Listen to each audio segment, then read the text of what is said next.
Yes sir. हमारे पास है reason, हम जानना चाहते हैं रीजन व्हाई सेल डिवाइड। तो ग्रोथ के वक्त में मैंने कुछ लॉजिक बताया था, याद है कि सेल आखिर डिवाइड क्यों करता है तुम लोगों को? मैंने बताया था सरफेस एरिया रेशियो के बारे में, याद आ रहा है तुम लोगों को? मैंने बताया था यस। कि जितना इसका वॉल्यूम सेल का बढ़ जाता है उतना इसका सरफेस एरिया नहीं बढ़ पाता। मान लो तुमने एक घर बनाया छोटा सा, जिसमें अभी 10 लोग रहते हो। अब उस घर का वॉल्यूम तो बहुत बड़ा कर दिया अंदर से। अब उसमें कितने लोग रहते हैं? मान लो 500 लोग। लेकिन पहले गेट तुम्हारे पास एक था, अब गेट तुम्हारे पास 3 है। तो क्या हो गया? सरफेस एरिया निकालने एक्सचेंज के लिए 3 ही है। तो क्या होगा? प्रॉब्लम होगा ना। तुम चाहोगे कि उस घर को तोड़ के छोटे छोटे टुकड़ों में बांट दो, ताकि फिर से सबके पास एक एक गेट आ जाए। हाँ या ना? हाँ। तो एक ये था कि वॉल्यूम बढ़ जाता है बहुत ज्यादा, उस हिसाब से सरफेस एरिया नहीं बढ़ता। दूसरा मैंने बताया था कि जैसे ही जैसे सेल बड़ा होता चला जाता है, न्यूक्लियस का उसके ऊपर से कंट्रोल क्या होता है? लूज होता चला जाता है। याद आ रहा है? ये भी मैंने बताया था, बताया था ना। तो उसको चाहिए, जैसे तुम्हारा कंपनी बड़ा होता जा रहा है तो तुमको मैनेजर और भी, junior manager, senior manager, assistant, पता नहीं क्या क्या चाहिए होगा। होगा कि नहीं होगा? हाँ। और जब अकेले रहोगे तो कोई दिक्कत नहीं है, अकेले ही रहो, हम्म। कोई दिक्कत तो नहीं है। नहीं। कोई दिक्कत नहीं है। तो ये सब लॉजिक तो हम पढ़ चुके हैं, ये सब लॉजिक हम पढ़ चुके हैं। बट। इसीलिए मैं ये लॉजिक अब पढ़ाने वाला हूं नहीं। ये भी एक लॉजिक है डिवाइड करने का। हम यहाँ पे दूसरा रीजन जानते हैं क्यों करता है डिवाइड। क्या, मुझे बताओ, इस सेल के अंदर, ये जो एक सेल है, इसके अंदर डीएनए है? हम्म। यस। क्या है। इस डीएनए के अंदर इंफॉर्मेशन है? हाँ। और इस हाँ। इंफॉर्मेशन में ये भी तो होगा ना कि भाई तुमको एक समय के बाद डिवाइड कर जाना है। हाँ। हाँ। यस। तो अगर ये इंफॉर्मेशन स्टोर है और ये एक केमिकल रिएक्शन का पार्ट बन जाता है, यानी एक इंफॉर्मेशन उसमें लिखा होगा कि भैया तुमको एक समय के बाद एक ऐसा केमिकल रिएक्शन करना है जिससे तुम 2 आदमी बन जाओगे। कितने बन जाओगे? 2 आदमी बन जाओगे। तो क्या ये ऐसा करेगा रिएक्शन? यस, ये ऐसा करेगा। हाँ करेगा। और ये कितना बन जाएगा? 1 से 2 बन जाएगा। हाँ या ना? दो। क्योंकि हमारे डीएनए के ऊपर कुछ कोड थे, कुछ इंफॉर्मेशन स्टोर थे कि तुम्हारे पास जब तुम जन्म लोगे तो तुम्हारे पास 2 हाथ होगा, 2 कान होगा, 2 लेग होगा। तो क्या वैसा ही हुआ जो इंफॉर्मेशन स्टोर था? हाँ। हाँ। यस, वैसा ही हुआ। तो यहां भी अगर है ऐसा कुछ, तो ऐसा ही होने वाला है। इसको और अगर अच्छे से दिखाना चाहें तो ऐसे हम दिखा सकते हैं कि ये पहले केमिकल रिएक्शन में पार्टिसिपेट करके खुद के डीएनए को क्या कर देगा? डबल। खुद के डीएनए को क्या करेगा? ये डबल कर देगा। और उसका मेम्ब्रेन। और फिर ये आधा आधा दोनों हिस्सों में चला जाएगा, दो दो अलग अलग सेल्स में। लो, ऐसा हो जाएगा, ऐसे। तो जो इंफॉर्मेशन स्टोर था ना, वो बस क्या हो गया? प्रोसेस। वो क्या हो गया? बस प्रोसेस। तो इस वजह से सेल क्या कर जाता है? डिवाइड कर जाता है। ठीक है, बताओ। हम्म। इस इंफॉर्मेशन को इसमें स्टोर होने में मिलियंस ऑफ साल लगे हैं, मिलियंस ऑफ ईयर्स लगे हैं। ठीक है। अब इसी टॉपिक में, मुझे इस टॉपिक में वैसे बताना नहीं चाहिए, बट मैं थोड़ा सा जानबूझ के बता देता हूं ताकि तुम लोगों को और अच्छे से इस चैप्टर के ऊपर पकड़ हो। तुम लोगों के मन में 2 4 सवाल उठता होगा कि सर ये डीएनए क्या होता है, सर ये क्रोमैटिन क्या होता है, सर ये क्रोमोसोम क्या होता है ना? हम्म। तो हम इन सब चीजों को समझने की जरा कोशिश करते हैं। मैं ये सब चीजें जानबूझ के समझा रहा हूं ताकि जब मैं तुम्हें मियोसिस पढ़ाऊंगा ना, उस वक्त तुम्हें समझ में आएगा कि ये होता क्या है। नहीं तो अगर ये नहीं समझाए तो उस वक्त काफी दिक्कत हो जाएगा। इसीलिए मैं अभी समझाऊंगा डीएनए क्या होता है, क्रोमेटीन क्या होता है, और क्रोमोसोम क्या होता है। एकदम ध्यान से समझना, सब फील हो जाएगा। क्रोमोसोम।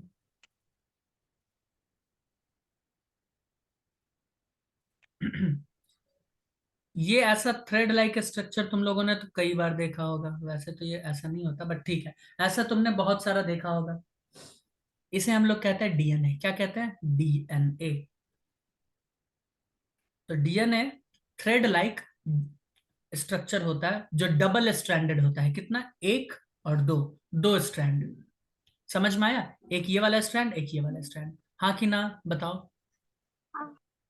यस। हाँ। तो ये होता है थ्रेड लाइक डबल स्ट्रैंडेड। ठीक है। डीएनए एक्चुअली में एक न्यूक्लिक एसिड है। क्या है? एक nucleic acid. It is called, या इट इज न्यूक्लिक एसिड। ये क्या है? एक न्यूक्लिक एसिड है। ठीक है। जिसका फंक्शन क्या होता है? इसका फंक्शन होता है कि जितने भी इंफॉर्मेशन है माता पिता से हमको मिला है उसको स्टोर करना है। क्या करना है? स्टोर करना है। और जो सेल्स में चला जाता है उसमें ये प्रोसेस भी करता है। तो अगर मैं फंक्शन का बात करूं, ध्यान से सुनना, तो फंक्शन में मुझे क्या लिखना पड़ेगा? Store information and process. Store and process information, मैं सीधा लिख दूं ये।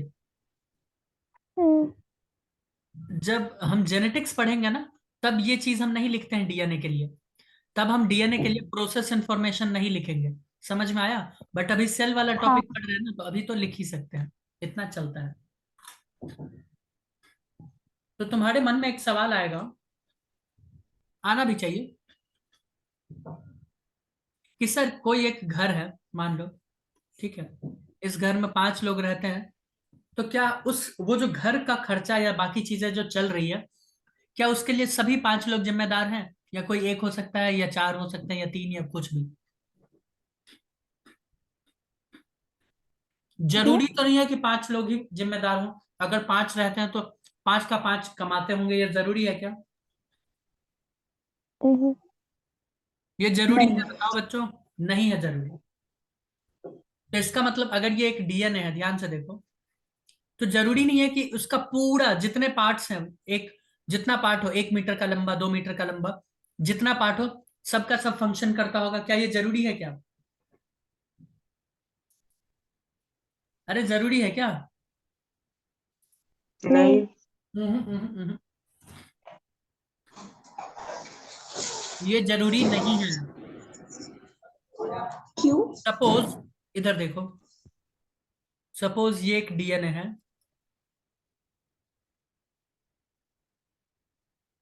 और इसमें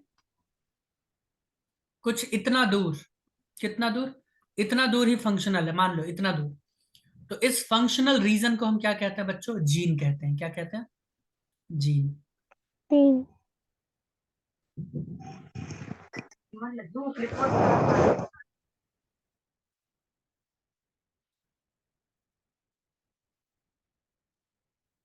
तो तुम्हारे मन में एक सवाल आएगा कि सर जीन कितने हो सकते हैं एक डीएनए के ऊपर? तो एक डीएनए के ऊपर बहुत सारे जीन हो सकते हैं।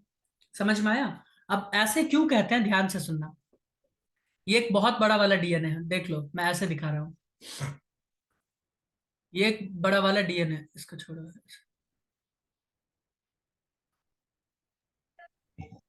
ये देखो बहुत बड़ा वाला एक डीएनए है। इस डीएनए के ऊपर ये जो ग्रीन वाला पार्ट मैंने बनाया ना, ये मान लो तुम्हारे हेयर के लिए रिस्पॉन्सिबल है। किसके लिए रिस्पॉन्सिबल है बच्चों? हेयर के लिए। ये वाला हेयर। मान लो हमारे म्यूकस के लिए रिस्पॉन्सिबल है। किसके लिए है? म्यूकस। ओके। ये हमारे कुछ खास तरह के एंजाइम्स ले लेते हैं। कौन सा ले ले, कौन सा ले ले? कौन सा एंजाइम ले ले बच्चों? मान लो सेक्स हार्मोन रिस्पॉन्सिबल, ठीक है, और इतना ही बड़ा हम्म, डीएनए। तो तुमको यहाँ पे कितने अलग अलग जीन्स देखने को मिल रहे हैं? तुम बोलोगे सर हम्म, इसके ऊपर मुझे 3 जीन्स देखने को मिल रहे हैं। इसको G1 कह दो आप, इसको G2 कह दो, इसको G3 कह दो। तो तुम्हारे मन में सवाल आएगा सर ये सब रीजन क्या है? तो ये सब नॉन फंक्शनल रीजन है। ये सब क्या है? Non functional region. जो फंक्शनल होते हैं उसे क्या कहते हैं? जीन। तो डीएनए के ऊपर जो फंक्शनल यूनिट है उसे क्या कहते हैं? जीन। गॉट इट या नहीं got it? Got it. DNA gene एक ऐसा पार्ट है जहां पे इंफॉर्मेशन होता है ना। तो क्या लिख सकते हो, it is a part on DNA, it is a part on DNA which has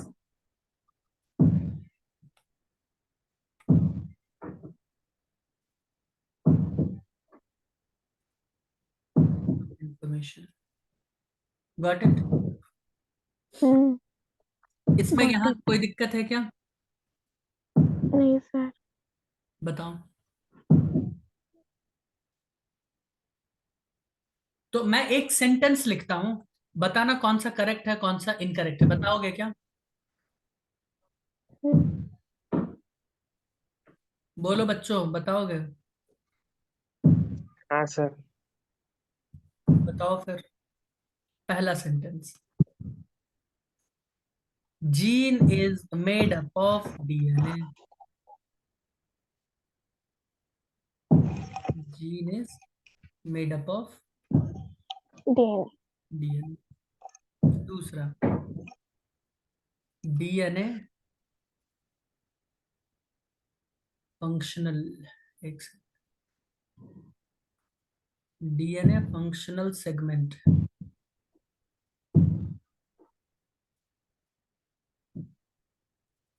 is gene. बताओ कौन सा सही कौन सा गलत, चलो सेकंड जल्दी। वाला सेकंड वाला क्या है, गलत है या सही है, सही सही। है। पक्की बात, हम्म। सोच लो। सर हाँ दोनों हाँ। दोनों भी सही है। नहीं दोनों ही सर। सही है। भाई जीन किससे बना है, डीएनए से ही तो बना, डीएनए के ऊपर का हिस्से को ही तो जीन कहते हैं, तो डीएनए से ही तो बना है ये। और डीएनए के फंक्शनल सेगमेंट को ही तो जीन कहते हैं, दोनों सही, दोनों सही है। कोई कंफ्यूजन है किसी को, नहीं। नहीं सर। पक्की बात, हम्म। हाँ हाँ। सर। सोच लो। ठीक है, एक टफ सा सवाल दे क्या, हाँ। हाँ बहुत ही टफ सा सवाल देंगे। हम्म। ठीक है। लो, योगेश दादा शायद बता दें, अगर उनको थोड़ा बहुत याद होगा तो, पुरानी बातें, लेकिन वो मैंने नहीं पढ़ाया है। योगेश, बायोटेक्नोलॉजी मैंने नहीं पढ़ाया, तुमने अगर पढ़ा था, अगर वो तुम्हें याद हुआ तो चांसेस कम है, बट ठीक है फिर भी।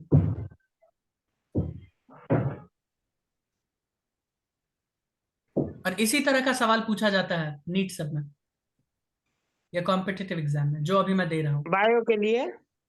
हाँ देखो ना,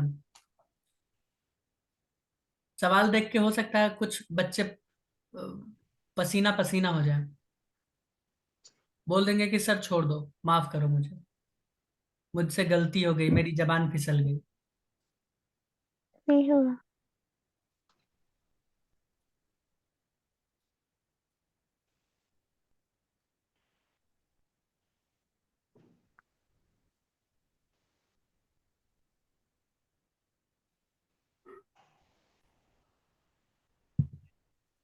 जानबूझ के इजी ऑप्शंस दिए, बताइए।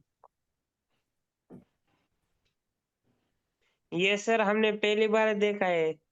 हाँ इसीलिए बोले थे टफ है सवाल। ये क्या नाम है सर? यह है वो साल वन। पढ़ने को भी नहीं पहला आ है रहा सर पहला है नाम। साल वन, दूसरा है हेक्सोकाइनेज, तीसरा है tetracycline resistant gene, TT tetracycline R, और चौथा है rubisco ribulose bisphosphate carboxylase oxygenase. बताइए। सर ये क्या है, मजाक है? चलो नहीं इसका, सर। इसको सॉल्व करने का एक तरीका बताते हैं, ऐसा सवाल आएगा, तुम अगर हल्के में ले रहे हो तो आएगा, क्योंकि जब तुम ये सवाल अटेम्प्ट कर रहे होगे तो तुम 11 12 का दोनों पढ़ के गए हो, ऐसा वो मानते हैं, कौन मानते हैं, एग्जाम वाले। ठीक है, उसमें 11 12 दोनों का सिलेबस एग्जामिनर। होता है ना, इसीलिए। बोलो कोई दिक्कत। नहीं सर।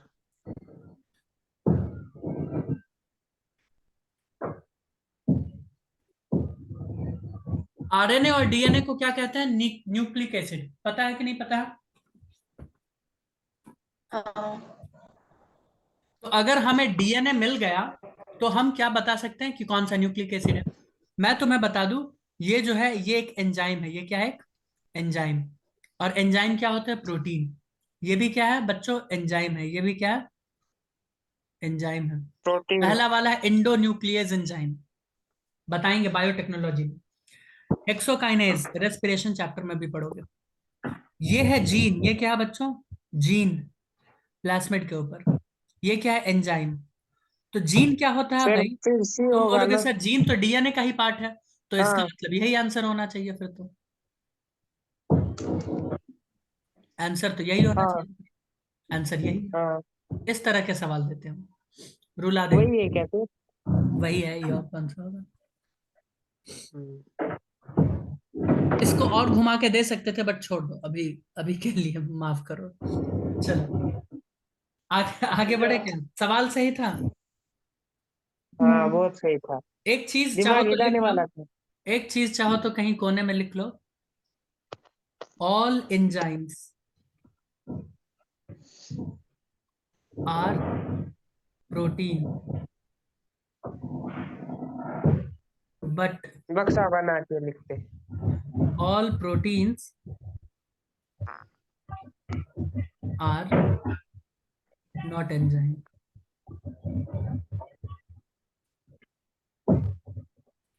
बोलो कोई दिक्कत है इसमें जो मैंने लिखा है? नहीं।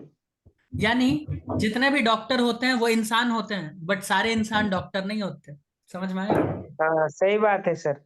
हम्म।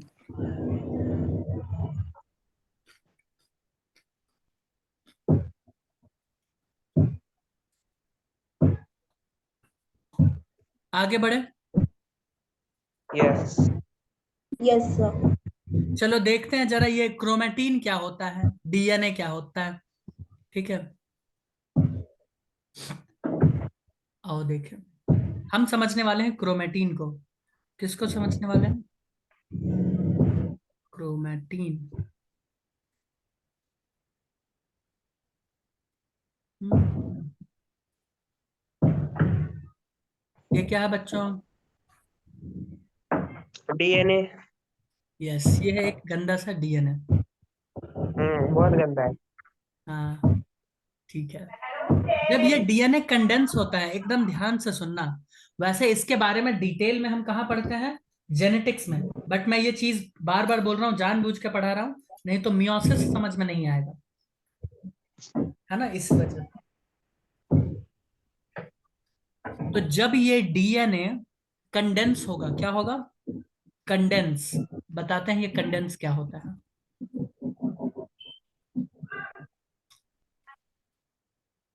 कंडेंस क्या होता है, ध्यान से समझो। जब ये टाइटली पैक होना स्टार्ट हो जाएगा तो ये कुछ यूं होना स्टार्ट हो जाएगा, ऐसे। यार काफी गंदा बन रहा है, एक मिनट।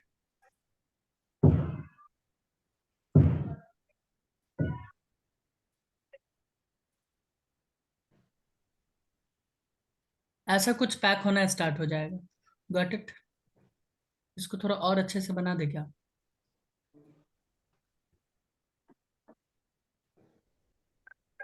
सर वैसा ही दिख रहा है।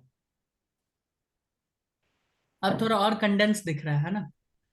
और इसमें हेल्प करते हैं कुछ प्रोटीन। भाई इसमें कौन हेल्प करता है? कुछ प्रोटीन, जिसका नाम क्या है? Histone protein. क्या है? Histone protein. Got it? हाँ। याद आ रहा है योगेश दादा?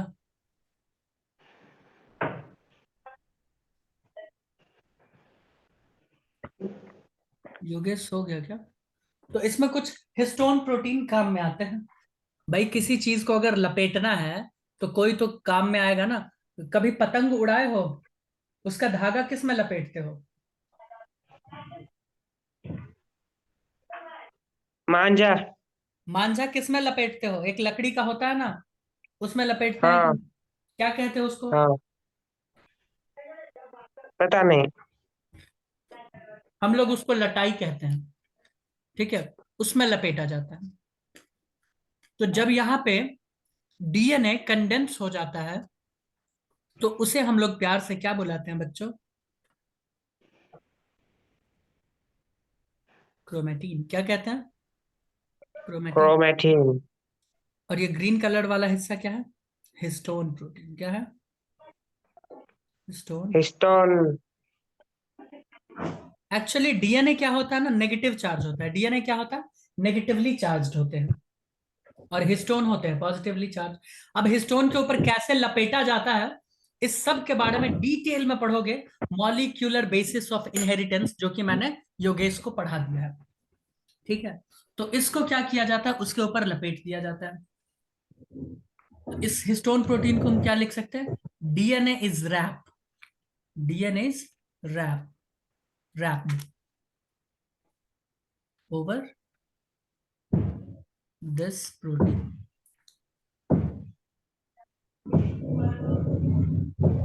और जब इसको रैप कर दोगे तो ये एक कंडेंस स्ट्रक्चर दिखाएगा, जिसे हम लोग कहते हैं क्रोमेटीन। जिसे क्या कहते हैं?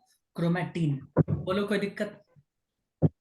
तुम्हारे मन में एक नहीं सवाल सर। उठना चाहिए कि आखिर इसका जरूरत क्यों पड़ा, है ना? इसका जरूरत क्यों पड़ा, हम क्यों रैप करें? सही बात है कि नहीं है? अरे सही हाँ। बात है कि नहीं है? तो आओ इस बात का हम फील दिलवाते हैं कि जरूरत आखिर पड़ा ही क्यों। तो ध्यान से देखो इधर, मान लो ये एक सेल है। ये क्या है? एक सेल। इस सेल के अंदर क्या न्यूक्लियस होगा? यस, न्यूक्लियस भी होगा। तो आइए छोटा सा एक न्यूक्लियस बनाते हैं ना। ये एक छोटा सा न्यूक्लियस है यहाँ पे, दिख रहा है सभी लोगों को? बोलो। हाँ। ये जो डीएनए है ना, जो मैं यहाँ पे नीचे लिख के रखा हूं, इसका लेंथ लगभग लगभग मैं बता रहा हूँ 2.2 मीटर के करीब होता है। कितना होता है? 2.2 मीटर। समझ रहे हो? और न्यूक्लियस का साइज का अगर मैं बात करूं तो 10⁻⁻⁻6 मीटर होता है। यानी 1 मीटर को तुम क्या करो, 10 लाख से डिवाइड कर दो, उतना छोटा। समझ में आया? समझ में आ रहा हाँ। है कुछ? अरे रिस्पॉन्ड तो करो भाई क्लास में। हाँ। हाँ। हाँ।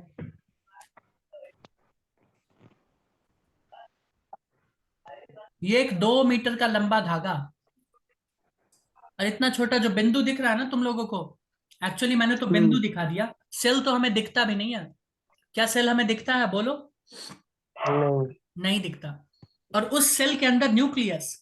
अब इतना लंबा धागा को इस छोटे से इसमें सेल में एडजस्ट करना है, कैसे करोगे? कैसे करोगे? कुछ तो स्पेशल अरेंजमेंट करना पड़ेगा ना। हाँ। तो इसीलिए स्पेशल अरेंजमेंट किया जाता है हिस्टोन प्रोटीन के द्वारा, जिसे कहते हैं डीएनए कंडेंसेशन, है ना? और उससे हम कंडेंस करके उसको छोटा सा ऐसे धागा लाइक स्ट्रक्चर बना देते हैं, क्रोमेटीन। Got it? क्यों किया? समझ में आया? हाँ। तो अगर मैं तुमसे पूछूं कि क्रोमेटीन किस चीज का बना है, तो तुम बोलोगे कि chromatin it is made up of, DNA. It is made up of DNA and protein, दोनों चीज। प्रोटीन नहीं दिख रहा है क्या इसमें? ये बहुत इंपॉर्टेंट है। क्रोमेटिन डीएनए और प्रोटीन दोनों से मिलके बने हैं। बच्चे हमेशा गलत सोच लेते हैं, ठीक है? नहीं, क्रोमेटिन दोनों ही चीजों से मिलके बना है। बोलो गॉट इट या नहीं गॉट इट? हाँ। कोई कंफ्यूजन? नहीं। पक्की बात? अब तुम पक्की सोचोगे कि बात। सर ये क्रोमोसोम क्या होता है। क्रोमेटिन तक तो खैर खैर कहानी ठीक था, है ना? ये क्रोमोसोम क्या होता है ना? तो आइए हम क्रोमेटिन को भी आगे लेके चले चले लेके आगे। चलो।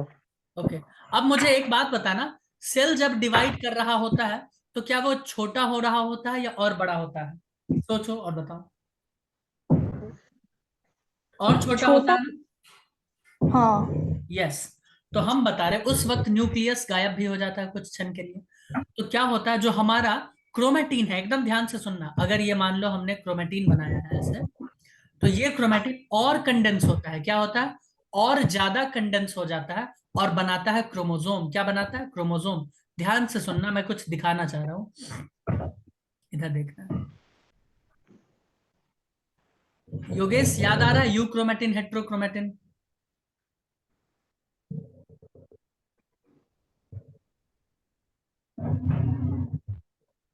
योगेश दादा कहाँ चले गए?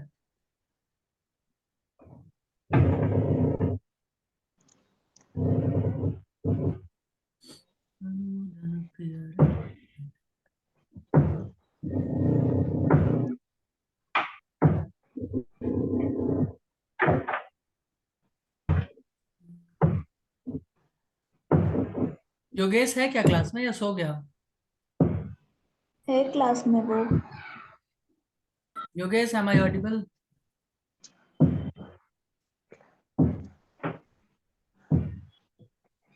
अब ध्यान से देखो, क्या ये तुम्हें दिख रहा है? ये स्ट्रक्चर, इसे हम कहते हैं क्रोमैटिन। क्या कहते हैं? क्रोमैटिन। ये वही धागा हाँ है सर। जो हमको, हाँ योगेश सुनाई दे रहा है क्या? हाँ सर। Okay okay. तो मैं ये बोल रहा हूं कि क्रोमैटिन वही धागा है जो हम सेल को माइक्रोस्कोप के अंदर देखते हैं और न्यूक्लियस में ऐसे ऐसे बिखरा हुआ नहीं रहता। बचपन में हम फोटो बनाते थे, ये वही धागा है क्रोमैटिन। बोलो कोई दिक्कत? अरे बताओ, कोई दिक्कत?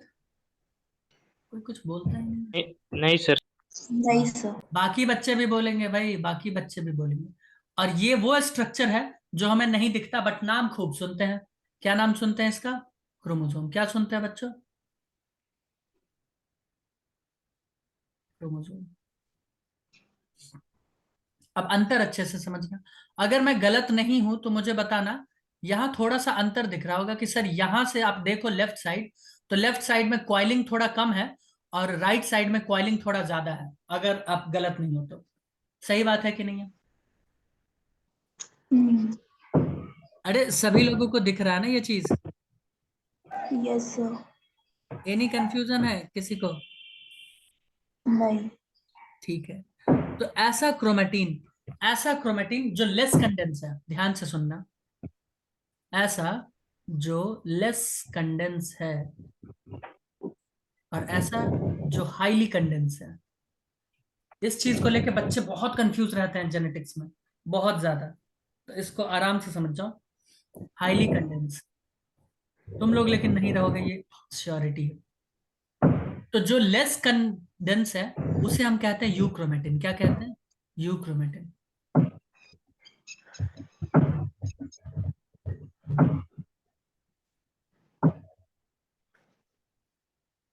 जो हाईली होते हैं उसे क्या कहते हैं? हेट्रोक्रोमेटिन। क्या कहते हैं?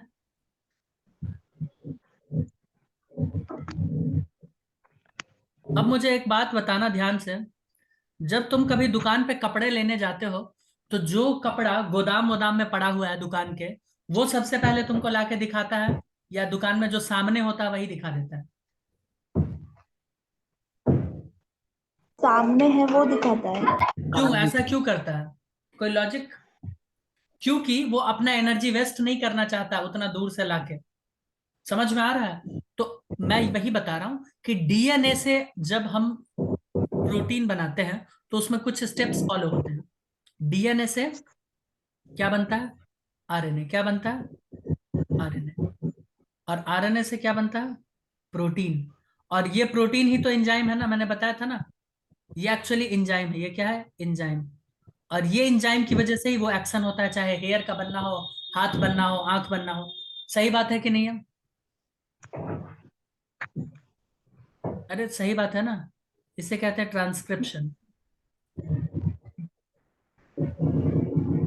इसे क्या कहते हैं? ट्रांसलेशन। इंफॉर्मेशन ऐसे ही प्रोसेस होता है, देख लो। अगर मान लो किसी बच्चे के ऊपर, डीएनए के ऊपर एक कोड है कि इसके अंदर 3 हाथ बनेगा, तो उस डीएनए से पहले आरएनए बनेगा, फिर आरएनए से वो एंजाइम बनेगा और वो एंजाइम 3 हाथ बना देगा। बोलो कोई दिक्कत? अरे बताओ कोई दिक्कत है क्या? नहीं सर। तो ये जो नहीं। ट्रांसक्रिप्शन होता है ना, ये सिर्फ और सिर्फ यहाँ होता है। इसमें ट्रांसक्रिप्शन नहीं होता, इसमें ट्रांसक्रिप्शन नहीं होता। ये ट्रांसक्रिप्शनली इनएक्टिव होते हैं। क्या होते हैं? They are transcriptionally inactive. Mute करो, म्यूट करो, कुणाल म्यूट करो भाई। हाँ, दे आर ट्रांसक्रिप्शनली क्या हो गए, इनएक्टिव। क्यों हुए इनएक्टिव बताओ जरा। क्योंकि कौन उतना एनर्जी लगा के खर्चा करके इसको डीकंडेंस करे, है ना। समझ आया कि नहीं आया। कुछ बोलता भी तो नहीं है। हाँ सर, समझा। यस। हाँ सर। तो हेट्रोक्रोमेटिन आर ट्रांसक्रिप्शनली इनएक्टिव क्योंकि वो बहुत ज्यादा कंडेंस होते हैं। तो मुझे ये बताओ, क्रोमोसोम तो और भी ज्यादा कंडेंस है भाई, क्रोमोसोम तो और भी ज्यादा कंडेंस दिख रहा है ना तुम लोगों को। तो क्या वो एक्टिव होगा, उसमें ट्रांसक्रिप्शन होगा। नहीं। नहीं होगा, नहीं। उसमें नहीं होगा। ठीक है, हम एक फोटो बना के तुमको कुछ दिखाना चाहते हैं, दिखाए क्या। आओ दिखाते हैं, ये लिख यस चुके हो सर। ना, आओ देखो।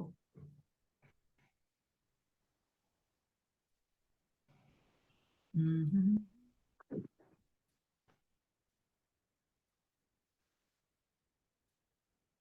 ऐसे, रुको रुको।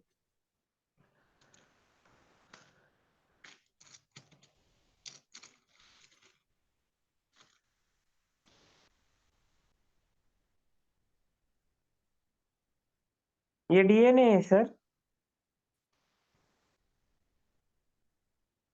देखो ना ये क्या है, फोटो ही तुम्हारी वजह से गड़बड़ बन गया। ये जिलेबी दिख रही सर।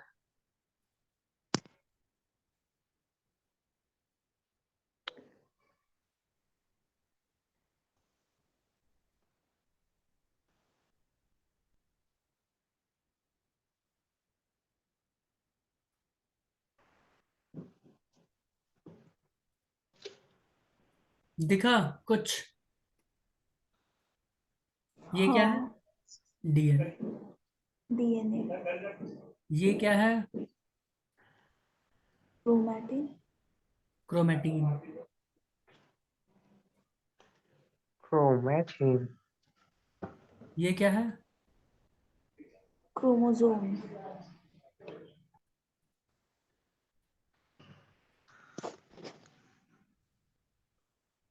जब हम लेफ्ट टू राइट मूव कर रहे हैं तो मोर कंडेंस होता जा रहा है स्ट्रक्चर। मैं लिख देता हूँ, स्ट्रक्चर गेटिंग मोर कंडेंस्ड।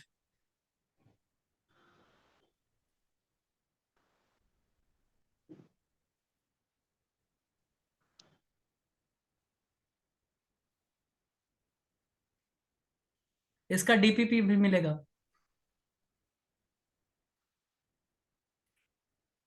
तो आज के आज सॉल्व कर देना, स्ट्रक्चर गेटिंग मोर कंडेंस। जब हम लेफ्ट टू राइट मूव करते हैं तो स्ट्रक्चर क्या हो रहा है, और ज्यादा कंडेंस, और ज्यादा कंडेंस। Got it. हाँ। अगर इसको भी हम दो हिस्सों में बांट दे तो इसे हम बोलेंगे यूक्रोमेटिन। क्या बोलेंगे, यूक्रोमैटिन। और इसे क्या बोलेंगे, हेटेरोक्रोमेटिन। हेटेरोक्रोमैटिन। कोई दिक्कत है इसमें, कोई दिक्कत नहीं। ये हमें no. Only visible only during cell division.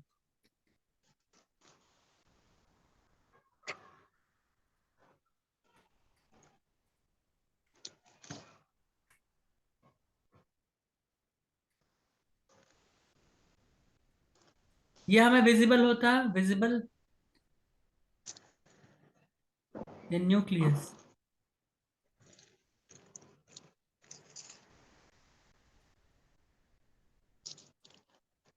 ये कभी नहीं दिखता, ये इतने छोटे हैं, कभी नहीं दिखते, इनविजिबल। Got it.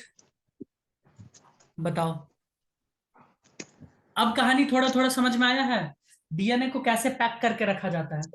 डीएनए को क्रोमेटिन के फॉर्म में पैक करके रखते हैं। क्रोमेटिन में जो कंडेंस्ड वाला रीजन होता है उसे कहते हैं हेट्रोक्रोमेटिन। वो बहुत ही डार्क जैसा दिखता है। जब स्टेन करोगे ना, डाई करोगे ना, तो हेट्रोक्रोमेटिन बहुत ही डार्क दिखेगा और यूक्रोमेटिन थोड़ा सा लाइट दिखता है। बोलो कोई दिक्कत। No sir. कोई दिक्कत तो नहीं है। नो। ठीक है, तो अगर तुमसे पूछ लिया जाए मोस्टली डीएनए विजिबल किस फॉर्म में होता है तो क्या जवाब दोगे। क्रोमेटिन के फॉर्म में, किस फॉर्म में, क्रोमेटिन के फॉर्म में। क्रोमेटिन के फॉर्म में। कोई दिक्कत? नहीं। अब तुम्हारे मन में सवाल आएगा कि क्रोमोसोम बनता क्यों है। क्रोमोसोम इसलिए बनता है ताकि डिवीजन आसानी से हो सके, यहां से डिवाइड कर सके आसानी से, है ना। जेनेटिक मटेरियल आधा आधा, मैं लिख सकता हूं इट इज फॉर्म्ड, इसके बारे में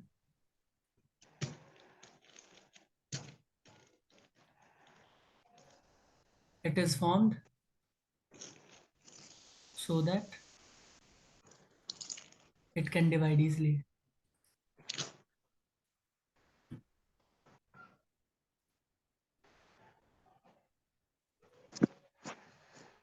बोलो गॉट इट। Got it.